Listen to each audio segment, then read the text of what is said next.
I think it's safe to say that by now you've had an opportunity to watch the video I made sharing my theory that the way Americans feel about Columbus Day ultimately reveals their political leanings, as well as reinforces whether they're just of European descent or whether they're of a minority race. If you haven't seen that video, check it out. That's my theory that I submitted. I'd never heard it talked about. I think I invented that theory, so check that out. Using that same logic, I think we can also come to this understanding that for the most part, you can look at someone's last name or look at their ethnicity here in America, and from there know what their political leaning is. Example, Jewish people here in America. Most Jewish people in America that you're going to meet are going to predictably be, yes, Democrats, liberals, for the most part. For the most part. I have noticed that a lot of Jewish people are libertarians. I'm a libertarian. And there are definitely Jewish people who are conservatives. I can think of Roseanne Barr would classify, she's Jewish and she's definitely conservative. I could think of Ben Stein, the guy that Bueller from Ferris Bueller's Day Off. Ben Stein is definitely conservative. Is there a guy named Ben Shapiro? He's a very outspoken, I'm guessing he's Jewish. I've never heard of anyone with the last name of Shapiro that wasn't Jewish to some degree as far as somewhere in the family tree. Okay, so there's exceptions. But for the most part, most Jewish people you meet in America are predictably Democrats and liberals. And of course, we can think of exceptions to the rule. But if nothing, if you went with 80-20 rule, that's one of the truest formulas in life. So many things fall into that. 80% of the time, you find a Jewish American, they're going to identify as a liberal, a Democrat. Maybe 80% of the time they won't. Okay, we can do the same thing with other minorities or other specific groups. Okay, now I'll go with a more obvious choice. Black Americans. Most black Americans are going to identify and vote as liberal Democrats. There are definitely exceptions to the rule. I guess Kanye West is definitely very pro-Republican, or at least pro-Trump. Definitely exceptions to the rule, but most black Americans are going to identify as liberals, Democrats. Italians, and I say that loosely, white people that have an Italian last name, I think most of them actually would fall on conservative and Republican, because I think so much of the Italian identity is hardworking American. We're all about our hard work, and I think that hard work is we're building this country, and it just kind of goes in line with being conservative.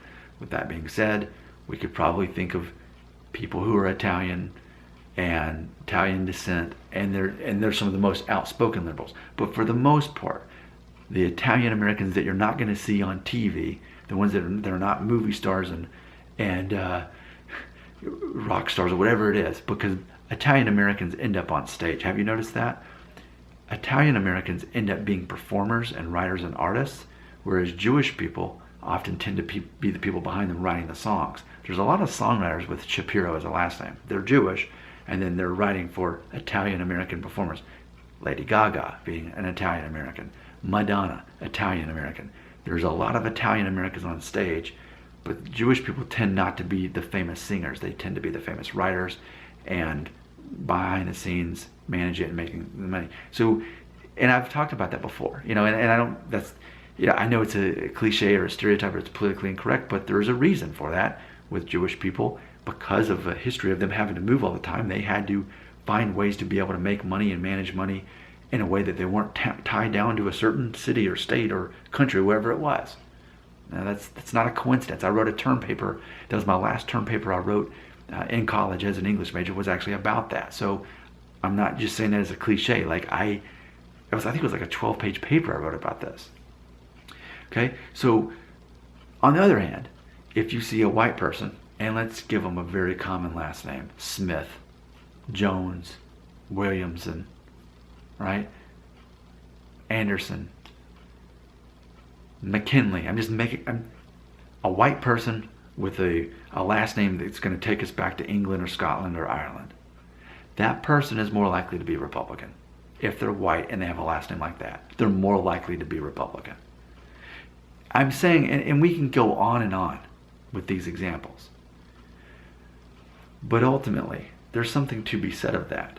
That even as Americans, as we get so ethnically mixed, ultimately, when you look at someone's last name, it often is going to reflect and predict their political beliefs. Plenty of exceptions to the rule. But if you'd like to share more examples of this, I think you should. I think we need to carry on this conversation. I don't think it's a matter of just stereotyping people to say Jewish people and black people are more likely to be liberal Democrat. And it's interesting because what about Middle Eastern people, right? I mean, culturally, they're very conservative.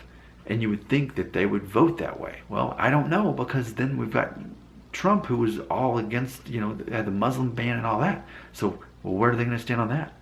I think it's interesting how predictably here in America, people are going to vote based on their ethnicity, or even specifically, even vaguely, their last name. And it's not a coincidence. It's that built-in cultural identity that sort of sticks with people. I want to learn. That's why I make these videos. All I did was start the conversation.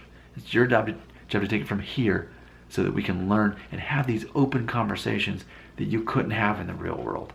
But here I encourage these because I think we need to be challenged. We need to be challenged beyond being offended on Twitter. We need to be able to have these conversations. I try to be as neutral as I can as the host because I want to hear from both sides so that I can even form a better opinion. I've learned so much from people leaving comments. So we couldn't have this conversation in the real world. We couldn't have this conversation on Twitter. But I think here we can. Your comment goes right here.